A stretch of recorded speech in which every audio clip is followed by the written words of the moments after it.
赖清德今天到台南西来庵参拜，而且接扁，谈到中国的威胁。他说，台湾中华民国要跟民主阵营站在一起，不容外来武力改变台海的和平。西来庵事件，你知不？西来庵事件呢？西来庵呢？那就跟于清风啊事件。日本啊。然后呢，政协会闭门，就是他开始开放，让记者拍，然后他们各发表大概发表谈话大概10分钟，然后呢，接着闭门。徐国勇说，郑立文应该叫共机共建，不要来吵了，天天来干嘛？那民进党说，政协会的主旋律是毒药配谎话，这也是很无聊了。那么另外呢，民进党批共军因为有军演打脸郑丽文和平，你不是和平之旅吗？他还在军演。王宏威就说军演是在黄海啊，黄海是针对台湾吗？黄海不是针对台湾，黄海是针对日本啊，跟台湾有什么关系啊？好，我们看一下。一点地，第一个是必须基于一项事实，这个事实是中华民国跟中华人民共和国互不隶属的一个事实。第二个非常重要的是要有坚持，那么台湾人民坚持我们的这个中华民国台湾的未来，必须由台湾人民来透过民主的方式来决定。第三个很重要的是说，我们也有一个诉求，就是说中国能够立即的停止用这个基建扰台。我想这3点必须要准确的传递给习近平。来，范兄，去西来庵，我觉得这个是很有意义的一件事情啊，因为西来庵事件其实也叫做噍吧哖事件。日本在这个事件里面是杀死了当地很多的人，在当地很多的这个户籍还在，这个人不见了。日本人拿这个事件过，拿那个竹子去量。那个男生有的发育比较好，年纪不大，可是已经过了这个标准就杀，而且所以台南到现在还有很多以前的台南县地方，对，玉井对这一带很多新化这一带有很多的庙，其实就是阴庙，因为当时杀了人没有人埋葬嘛，所以事后呢就这个挖个大坑，把这个放在里头，又怕这些鬼魂不安定啊，所以呢就建个庙去拜他嘛。所以这个事件就是可以讲得出，因为赖总统前面有讲过了，讲的意思就是说，他日本的这个统治者好像比国民党到台湾来以后，对台湾人的这个态度友善，没有日本人好。可是你现在到西来，所以我那时候我记得我写了几句，我说我在人家的 Facebook 上面留言，我说，那你当过台南的市议员啊，台南的这个市长啊，那你也应该会了解所谓的噍吧哖事件嘛，对不对？所以他劝面很好，但是我只是希望他多讲一些话，去说明说，其实台湾被日本人统治的时代，台湾人是为了争取自由，其实是很多人是牺牲了生命。不过他去这件事，我基本上是肯定的。我想他去也跟他上一次讲的那些话，拿国民党到台湾来跟日本的统治者的表现拿来做相比，他大概也觉得这个话说的是不公允啦。所以他愿意去这一趟来表示他内心的这个歉意啊，我相信是这样子了。立正，我觉得这一次的这个就是郑主席去的这一次，我刚刚尤其看到他的这个表现哦，郑丽文本身大家知道他的口条很好，然后讲话都铿锵有力，所以在这个台面上哦，至少让我觉得我们就是跟这个就是郑主席跟习总书记是平起平坐，这一点非常的好。然后民进党，我一直觉得民进党实际上真的应该善用这一次的机会哦。那他提出来的那个大陆所提出来这几点，主要还是从温情的角度出发了。那大陆既然我刚接续我刚刚讲，大陆既然没有把台湾问题当作优先要解决的事情，因为大家也看到，实际上现在国际上有很多事情，中国大陆已经变成快跟美国基本上连川普都要过去的这种G2的这种格局了哈，格局有2大强权之一了，它会有很多事情，包括他们现在实际上国内的这个经济也不是非常的好，所以很多事情需要烦恼。我们事实上就应该好好的，既然人家也弄了一个台阶，说这个温情啊，这个中华民族，我觉得大家会讲中华民族，完全是应该是，当然之前他就一直讲中华民族，但后来因为我们这个总统在那个什么团结时讲，不是说什么南岛民族啊什么，然后再加上最近几年来一直想要把这个中华文化，我们小时候学是中华文化，当然现在慢慢的这个中华也是非常优美啊，非常好啊。那现在民党希望把中华话好像连根这个拔除，哈，那就是很明显嘛，因为从那个文化部的各种补助啊，文化部的这个很明显啊，这个从补助啊，从这些很明显。那所以大陆现在想要又是用温情方面，用软的步调把这个部分拉回来。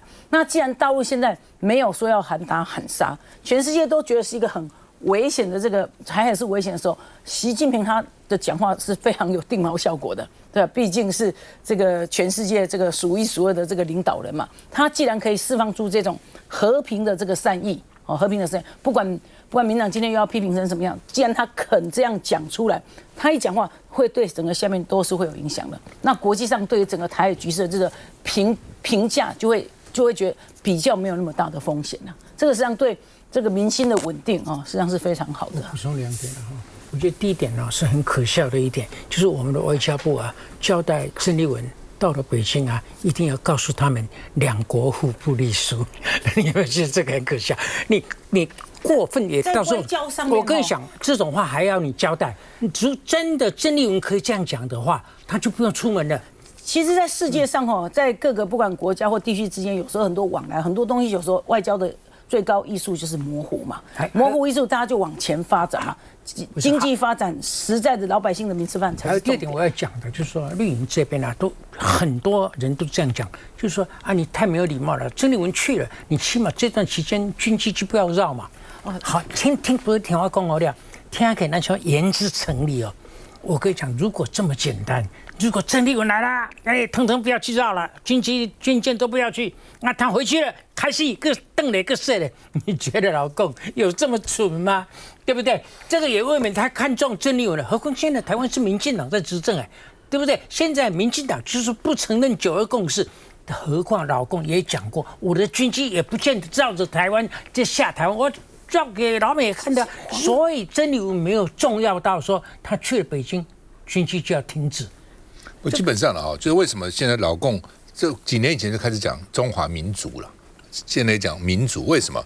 其实道理很简单了，就是说呢，因为台湾这边是讲这个台湾中国一边一国嘛，那就算不是台独，国民党也讲啊，你是中华人民共和国，我是中华民国嘛，没有讲到说一边一国。虽然讲了一中，没有讲一边，但是事实上你是中华人民共和国，中华民国，所以这个都不在一起嘛。所以老公就想说，好吧，管你中华民国也好，中华人民共和国也好，都是中华民族嘛，从那边来的嘛。那你可以否定，这个比如台湾人可以否定我跟中华人民共和国无关，大陆人可能也可以否定我跟中华民国无关。那你能够否定你的民族？你能否定你的血缘吗？你能否定你的血脉吗？所以他为什么一直强调中华民族的伟大复兴就在这个地方？就是因此不要再扯什么中华民国、中华人民共和国，我也不扯这个。你台湾人也不想听中华人民共和国，对不对？那我这个大陆呢也不想听你怎么一直讲中华民国，就是一个中华民族。我认为是这样来的了哈。那另外一点呢，就是说我真的想问一下了哈，我想问赖清德，问吴峥不需要了哈。赖清德，你真的希望台海和平吗？你真的希望台海和平吗？如果台海真的和平了，老共飞机也不绕的，老共军舰也不绕了，然后老共呢也这个都摆出一副笑脸，完全和平了，你民进党怎么选举啊？你怎么选啊？你的票从哪里来啊？对吧？以你治国这样的绩效，你票哪里来？你不就是靠着两岸紧张，你有40%的票吗？你真的希望台海和平吗？我真的很怀疑。休息一下再回来。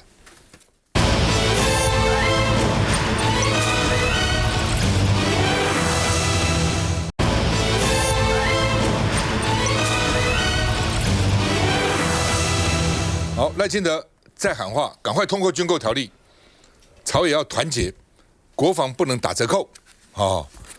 那另外呢，因为国民党委员说军购协商缺席，昨天通通没去，顾立雄哽咽，希望你们要挺国军呐。那民进党就说，你们蓝营国民党立委都躺平，希望等政协会的结果怎样？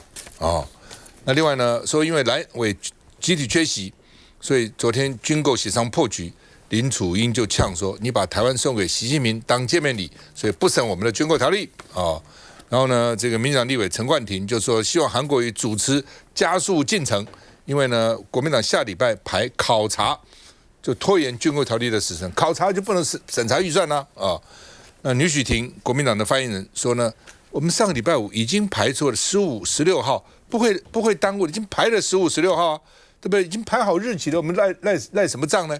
哦，所以昨天干嘛协什么商？15、16号再来协商嘛。他现在是这样，委员会通过2条，哦，通过2条的3个党各有不同的主张，你自己想想，天差地别。民进党就1兆2500亿，通通要通过；国民党就3800亿加 N， 民众党就4000亿。哦，3个党有不同的意见，那立法院的惯例就是冷冻1个月协商嘛，就是这样子嘛。哦，那所以呢，既然已经排定日期了，对不对？所以这些人就去考察也没错啊。哦，党团干部也会在啊，而且都已经发函了，协商也不会再耽误了，那还要怎样呢？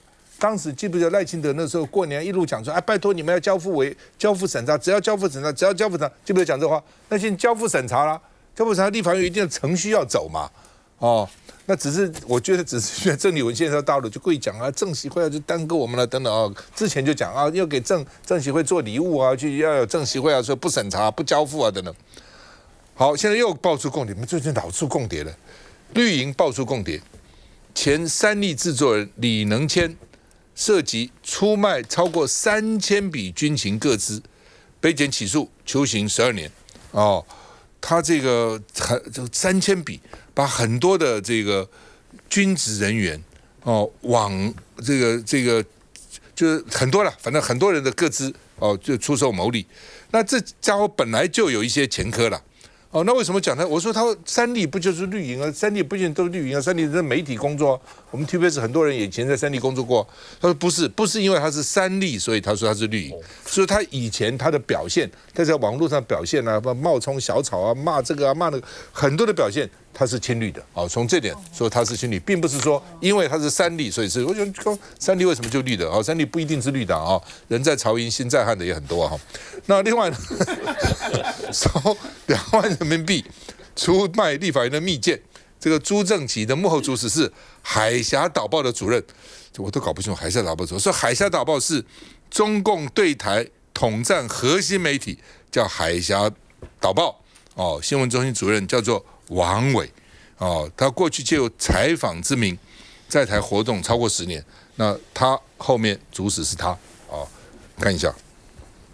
国民党的委员们集体翘班呐，连人来都没有来。郑丽文交代你们不准来吗？军购3版本党团协商，但国民党团立委一个都没来，让民进党团怒吼：难道真是为政协会？而国防部长顾立雄也难得感性，话越说越哽咽。我过去担任律师，这个大家都知道，我深刻的体验到，我们民主真的不是天上掉下来的，是多少的前辈努力，不管我在这个位置做了好与不好，但是我衷心的期盼大家能够支持国军。打柔情牌判国防预算的尽速解套，民众党立委也喊话韩国瑜出手。如果今天真的没有办法达到协议哈，我们也希望借由这个韩院长啊哈这个的高度啊，希望能够促成大家的异中求同啊。反正其实已经有请那个张伟大概特别安排什么样的时间，民进党会让人家感觉到所有全部都掏上中共，那是没有必要的啦。但国民党团喊冤说早就发函判改期到下周，也呼吁民进党别再贴红标签。只是这起会前夕，共机共舰持续扰台，大陆海事局也发航行警告。9号上午起，解放军在黄海北部实弹射击，让林楚英再拿郑丽文的话开酸。郑丽文讲说，希望两岸带来的和平是天上飞的是鸟，不是飞机。结果习近平就打了个脸，让他直接这2天不断的有共军来扰台。我们都有掌握。台海一举一动也牵动国内对政协会与军购案态度。吴征，我觉得接着刚刚我们讲这个两岸之间和平的问题了，其实我还是要回应一下，就是说，民进党可能大家有时候或许会对民进党有误解，觉得说，民进党是不是仇中，是不是仇中华民族？其实没有啊，因为像例如说我自己好了，我自己是《甄嬛传》的粉丝，我过年都会追《甄嬛传》直播。那我身边很多朋友绿营的那他们最近我看他们也在追新的叫《逐玉》。那其实这个我们陆委会副主委梁文杰讲说，他这个什么民进党政府不会仇这个中华文化，因为中华文化在台湾保存得更好，对不对？因为我们没有经历过文化大革命。所以那为什么会民进党对两岸之间会采取一个比较我觉得对现况来说，有很多我们需要去维护主权、要警戒的地方，还是因为说中国对台湾有军事上的野心，而且事实上付诸行动了，包含中国近年来一个很大规模扩张军队现代化的脚步啊，包含他们在演练很多新式的战法啊，这个船长了脚，那这个浮艇就可以快速的登陆啊，在这个台海附近演练万船齐发的这个灰色战术，那包含用全一轮破坏我们的海缆啊，包含说发动雷霆、霹雳什么环台军演等等等等，所以这件事情我们还是不得不防嘛。所以回到郑丽文讲，就是说，他说要两岸和平制度化跟根本上消除所有冲突诱因。这个当然很好，只是问题说那要怎么做呢？因为你说制度，事实上我们有陆委会，然后有台办，我们也有两会，海峡会、海基会。那只是说当中国认定你说你不承认两岸同属一个中国，也不承认9个共识，它就断了。那你说要怎么样去创造一个制度，让中国不会任意退出我们对话呢？那如果对中国来说，他没有承诺你什么，那变成说是不是要回头过来，我们自我限缩了呢？对不对？因为对台湾来说，我们不可能有要去制造两岸冲突的诱因嘛，甚至有时候之前有一些蓝营朋友会说，民进党你执政了，你怎么不敢去修宪啊？你去修两岸人民关系条例啊？你就讲清楚啊，对不对？那我们也很清，这包含之前有时候我们委员提案说要来把两岸人民条例修掉啊，我们这个一中一台法制化。那甚至后来大家也看到还撤案了嘛，因为民党我们当然也知道说不要去在根本上制造去增加两岸冲突的这种风险的因子啊。可是问题是说，当今天我们是愿意来跟中国好好谈的，那中国对我们持续有步步紧逼的压力，那我们还是要自我防卫嘛。所以讲回来军购了，那为什么我刚前面一开始讲，我认为是这个军购条例目前的程序被延宕，跟郑丽文去中国有关。因为本来这次的军购条例呢是3月26号出外交国防委员会的，2条通过，其他的条文保留。那3月26号出外交国防委员会，隔天礼拜五就3月27号来去交付到院会。那下个礼拜呢就3月31号，就下个礼拜2排到院会里面。所以当时其实蔡其昌就去找我们的总召，就去找各党党团，国民党跟民众党说，那我们来协商。那其实国民党当时是跟蔡其昌讲说，太快了，本来蔡其昌要排4月2号。那说，这法案才送进来2天，那要看一下，要讨论一下。蔡说，那好，你讲的有道理，那我们延到下礼拜好了。所以2号改到9号。那当时一开始，其实国民党跟民众党是都觉得好，那再下一个礼拜，就4月9号，就昨天是这个时间是 OK 的。但后来呢，就过了几天，那国民党又说不行，要再延到下礼拜。所以为什么我会质疑说，是因为郑丽文出访中国，所以军购又往后延了？是因为本来答应好，后来改变了，是有这样的一个因素。好，那当然现在事情已经发生了，那郑丽文也要回来了。那所以我们还是，如果是下个礼拜可以顺利召开协商，我们还是要回到这个重点，就是台湾我们自己强化国防，其实是至关重要的。那陈委员。立法院有这么多的这个议案法案在协商通常都是顺序一步一步的推进的。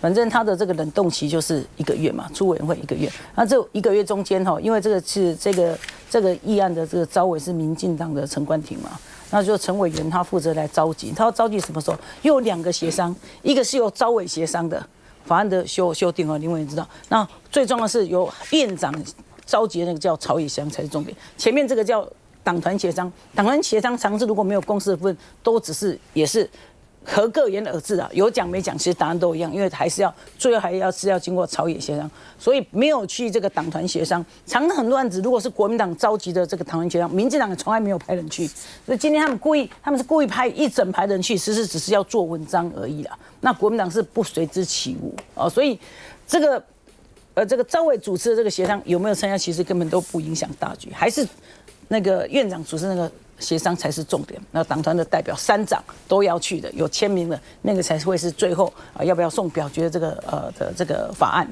的这个的法案的样子。那至于民进党有的委员这个其实我们刚刚赵吴珍这个发言人所说的，那这个他已经说了，就是说他们要主张台独，就是实际上就是欺骗这些主张台独的人呐。所以台独的主张台独的这个，因为主张台独的他们就说了嘛，他们已经执政，他们也是不可能修嘛，也不会把两岸人民关系条例。主权独立国家，对，两岸也不会把两岸人民关系条例修成两国人民关系条例嘛，所以这些心心念念一心要建立这个台湾民主共和国的这些独派主张者，其实你们可以死心的，你们在支持民进党也是这样子，答案其实是不会改变的他们已经走到这一步，就只能做到这个地方了。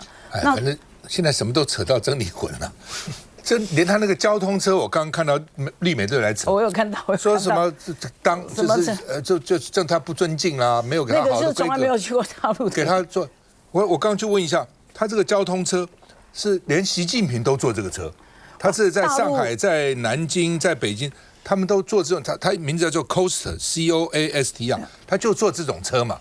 哎呀，连这个都要去大陆接待客人就是一台专车哈，就是这样子，谁都一样。反正现在说什么扯到他，不过好像郑丽文反正要回来。还有黄海距离那个台湾很远的，大家如果没有地理概念，可以上网看一下。后天郑丽文就回来了，休息一下就回来。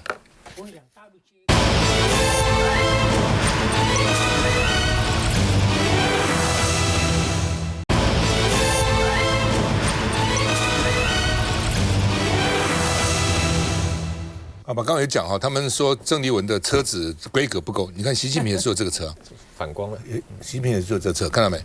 哦，所以很无聊了，我觉得这些事情真的很无聊，好吧？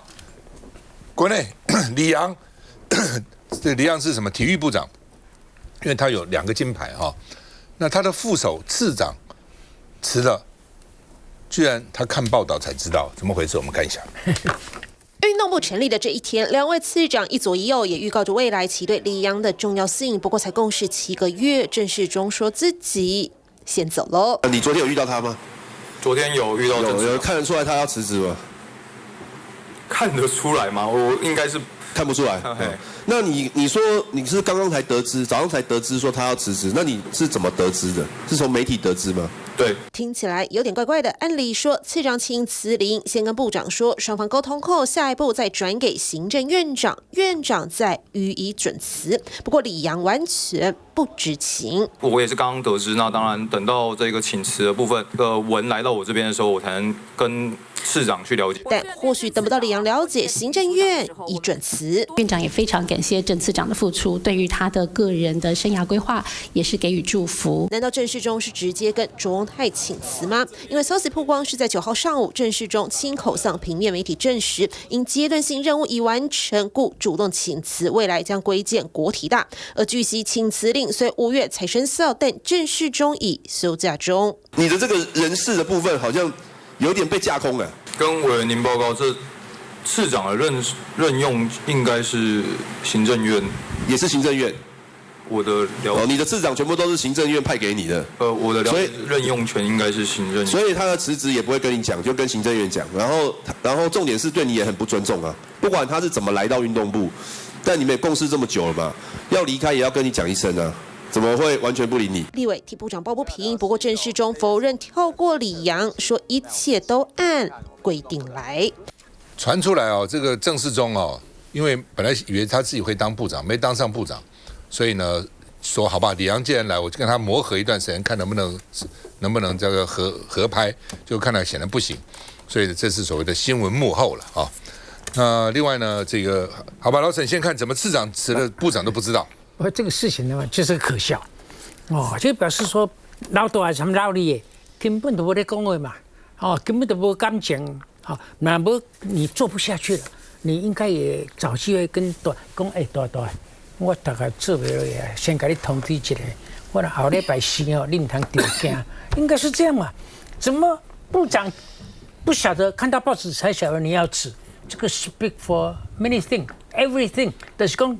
根本2个都没得沟通的，但是我觉得这个要回溯到开始，总统或者是那个院长用李洋当运动部长，就是一个错误的决定。我问你，一个人拿了2个金牌就可以当部长，对不对？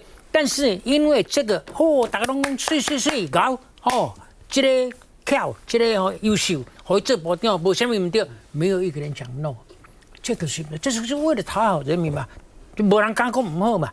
但是呢，你一个在那边等着位置，这个次长他是专业他是整个资历完备，而一个来这个也是，我也不能说不好啦，但是我觉得李洋是不懂这个运动部长跟文化部长一样，你晓得那个文化部长也是，小一点也是不懂这个2个部的大饼。其实都不是真大的，但是想吃可以吃的人多啊，你知不知？这文化部管的人有够多， 5分10色什么艺人什么哈，反正能够沾上一点文化的都要钱，你分得了？你分得公平？一样都是运动部啊，你拿2块金牌就可以摆平这些各个不同的运动部门的需求，可以吗？你不遐搞啊！你比你的在死啊！哎，我看以前啊，蒙天庆庆啊，蒙天庆庆就是不知天高地厚啊，你知道？好不好？这是双金部长李洋已经上任7个月了，还在状况外，所以部长也不是拿了金牌就可以干的啊！哇，部长是政务官了，他有很多政治决定啊，是很复杂的。来，方兄，你知道你韩战的英雄，你越战的英雄，你可以拿紫星勋章，你可以当国防部长吗？对不对？所以这个，如果说你这样子的话，体育的在体育界场的表现很好，拿到冠军就可以当部长的话，那这个很多的部会可以比照办理，那就会整个都会秩序都会大乱了。你要培养他，你要给他历练了。30岁就当部长，在全世界都是几乎是少见的，所以你应该去培养他。经过一些副手的训练，其他的比较低的行政职务的试炼，然后最后你要培养，再提拔他当部长，再当部长嘛。尤其是偏偏你的次长郑世忠，他的资历 more than qualified， 这么的亮丽的资历，他的学士、硕士哦，他还是傅雄兄的台南一中的学弟，他念了这个硕士的这个博士。都是跟体育有关的，都跟体育。他担任的职务，中华奥会、田径协会、足球协会当秘书长或秘书长，所以他所学跟他的所有的经历都是跟体育息息相关的。这个人当部长绰绰有余，你应该让他当部长的。李洋当副的还差不多，叫他来当正的，副的比这个正的资历完备太多，能力强太多。你就让他们2个正负颠倒，那这样子你叫这个副的怎么做得下去呢？所以这个就是说用人为什么当时要用李洋？我认为是要告诉体育界，我非常重视你们。第二个是要告诉年轻人说，你看我们是真的，民进党政府是在照顾年轻人的。好，你要照顾年轻人有很多的方法，有些事情是必须要循序渐进的，有些是可以不次拔擢。可是这么重要的一个部长的位置，你30岁没有什么重要的体育的历练，除了在运动场上，在这个比赛以外，没有过行政的训练，一下当部长，我认为这个事情是鲁莽的，结果就是这样的一个结局。因为部长是要做政治决定、政策决定的啊。不过呢，虽然如此了，但是次长离开，部长居然不知道，也没跟部长讲。这个也是很少见的，全世界都很少见这种情况。休息一下再回来。你晓得谁应该？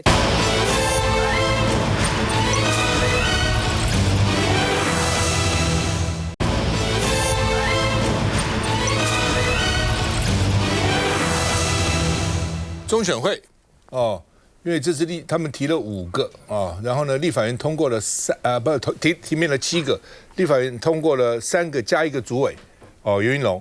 那通过的3个里面，2个国民党推荐的，1个民众党建议的，然后另外3个民进党推荐的没通过。但是民进党原来这中选会就有4个委员，所以其实我也讲过，就算开会，对你游盈隆1个这个民进党推荐的，加上原来民进党的4个，加起来有5个，那国民党2个加民主党1个，3个，表决也赢不了嘛。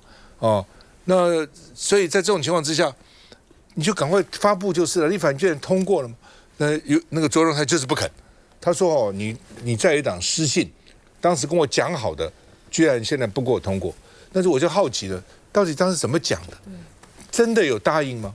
真的说这7个说好，国民党2个，民进党1个，其他的主委游盈隆，然后剩下3个民进党的同不同意？那国民党党团说同意，民众党党团说同意。那如果这个时候没有通过，是背信，我觉得我不赞成这样。但是事先有讲好吗？我看好像没有啊。这种东西讲都要签字的，都要党团要协商的，对不对？那他们只是说有请韩国瑜帮忙，韩国瑜帮忙，韩国瑜能够影响党团吗？也许可以说服一下，但是韩国瑜决定不了的，院长决定不了党团的事情呢。我不是再三举例子吗？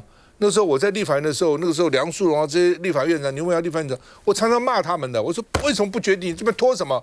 梁树荣说：“你提案上来啊，你不提案上来，我能怎样呢？我也不能够替你做决定啊。”所以院长他只能主持院会，私下也许让王金平可以在院长室协调，但是真正的协调是党团之间的协调，不是院长。院长只能道德或是用其他的方式人情来劝说。韩国瑜怎么答应你，我们也不知道。韩国瑜真的有答应你吗？还是韩国瑜只是说我尽量，我来尽量来交付？现在总统台一直说这个国民党、民众党背信不理他，所以呢，我就是不给你通过所以呢，现在就是被讲成政院就是很固执嘛，所以人事弹越拆越多拆弹也拆不了了哈。那好了，除了中选会，我们先看中选会。而在行政院释出善意之后呢，没有看到立法院的诚意，在野党是封杀了3位被提名人。那我们是安难接受这样的结果，但是为了让选务可以顺利的进行，中选会的任命案，行政院会依法来处理。同时，为了让中选会的运作可以更加的健全，那么行政院呢会再补提名人选，也希望立法院可以补足诚意，尽速的来行使同意权。好，那么除了这个以外公示，刚刚老沈提的文化部长李远小野了，有著名的作家，是以前帮中影写很多剧本的。8个在野党，他是要推荐这个，先有审议委员，再去审那些董事。8个审议委员集体请辞，说呢，这个李远部长依个人意志提名董监事，所以呢，以前公示是要政党协商的，因为他到底是一个拿国家的预算来办的电视台嘛，所以8个在野党推荐的这个审查委员通通辞职。文化部说，这个不叫做政党协商，这是政治勒索跟绑架，我的真心换绝情。你这样讲就更不可能通过了哈。那他的董监事去年5月19号就任满了，新的人选到现在已经过了差不多要1年了，都还没审查所以呢，审查委员会实质停摆，所以可能很难按时组成董监事会议了那我们看看它的规定是，审查委员有15个成员，成员是由各政党依比例推荐社会公众人士举行。辞职的这8个，包括横跨媒体大佬、企业大亨、知名学者，其实背景是蛮显赫的他们认为呢，程序没有正当性了，文化部把公示当成政治化的工具，所以后来会怎么样？审查会需要2/3的成员同意才能够通过董监事。那2/3 15个里面，在野党已经这个推荐的董监的审议委员超过8个，已经超过一半了，所以你怎么可能2/3通过呢？就拖在那个地方了嘛。所以呢，本来就很乱了，文化部部长还去嘲讽他们，不是火上加油吗？你们这些做部长这些大官，你们到底想要让他通过，还是不想让他通过？还只是逞口舌之快，把你骂了以后很爽，到底你想干嘛？所以民众党团就说，李远想内部圈定，强行通过，根本不想要政党协商。民众党。其实，我觉得李远部长其实是已经学会了怎么当民进党的部长了他现在开始讲的话，已经开始是像是民进党的形状了。那像刚刚的李洋部长呢，他也开始要效法说，在民进党当官必须要去造谣一些，比如说总预算没有过，好像李远他当时呢，在这个董监事的提名的时候呢。因为上一次大家还记得吗？在去年的时候，其实有一波新的董监事提名已经遭到这些审查委员的否决。那当时呢，他还用非常情勒式的方式，说是在野党挡住了这个公示的董监事的审查。那但是他没有告诉大家的是，这些要推荐的应该是要横跨各党各派，甚至呢大家都认定在这个整个媒体形象上面，甚至是有助于我们公众媒体的这个发展上面有帮助的，要来进入到公示的董监事。可是看起来现在李远就是要学卓荣泰那一招，甚至是民进党政府现在的那一招，要我说了算，我推荐的人我说了算。那像除了这个公视的董监事的人选之外，其实刚刚看到中选会，我们刚刚看到李惠芝她的说法稍微有点转圜。前几天我们还看到卓奎在这个立法院里面大呛在野党说，我给你们程序，你们给我补足诚意，类似这样子的这种比较嚣张式的回话。后来为什么行政院开始放软？我认为是因为中选会的业务也是关乎到今年年底的选举，民进党也要选啊，民进党不是不选所以这对民进党来说也是非常难以处理的事。来，吴峥，我回应一下这个于轩，我觉得。因为于轩说这个什么李远啦，这个然后李阳啦，都变民进党形状，你不太知道什么意思。因为我觉得不需要这样子做政治攻击啊，因为李阳说的也没有错啊。因为那个事情是彰化县长王惠美，然后他有一些地方上这个运动馆的经费，想要请李阳运动部来支持嘛，因为运动部辖下业务是包含全民运动推广的。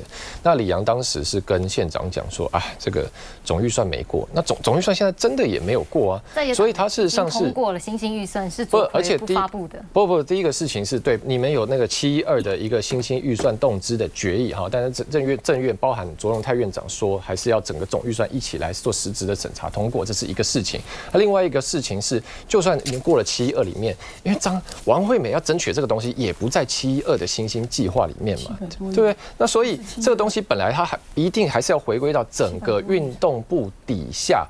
他有能力来去做，包含说除了就业务以外的这个能量来去才能去协助嘛。所以那李阳基本上他也没有攻击谁啊，他只是说我的手现在被绑住，那所以我是爱莫能助，基本上只是这样而已嘛。那我觉得包含回到这个，不论是中选会啦，或者公视这个审查，其实跟总预算，其实行政的立法对抗很久了。那其实时间在走，现在已经4月多了，8月底以后新的总预算又要送进来了，所以我还是希望行政立法这样去赶快化解。陈成伟。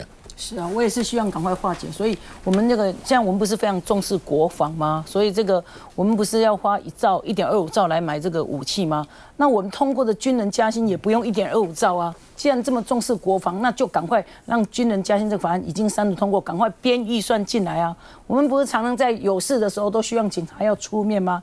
对，要警察要出面帮忙。那我们通过这个警察这个退休的这个警察人事条例的这个就是所得替代率的这个提高，那就让警察退休的时候可以安心，他们在执勤，他们在担任警察的时候，那家人也觉得放心嘛。那这个其实都不是政治化的事情，不管帮警察这个退休人员条例的这个所得替代率提高，或者是军人的加薪，尤其我非常在乎军人加薪，都是非常正面的事情啊，也做了也不会对民进党有什么减分啊。这根本也一点也不政治，为什么你们我真的很不能接受，为什么你们就愿意花1.25兆去买武器，而不愿意花几亿去加军人的薪？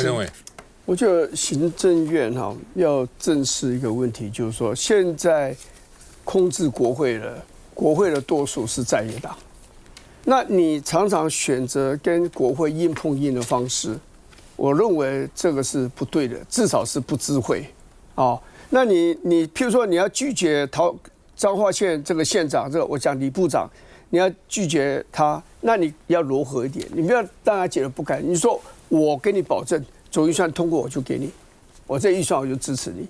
你这样硬邦邦的来回人家，让人家的感受就是非常不好嘛。所以政治是一种妥协的艺术啦。我觉得你不尊重立法院，那你就表示你对这个艺术是一无了解的。杨老师。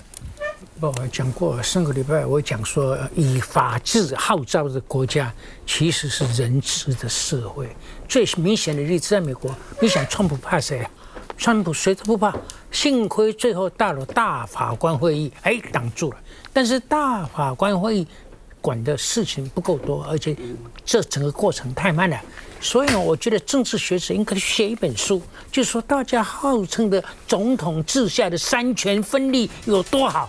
我就要重新检讨，台湾也是一样啊！你说嘲笑也让，我不服气。但是呢，如果合我意的数目算如果不合我意的32-0没有输，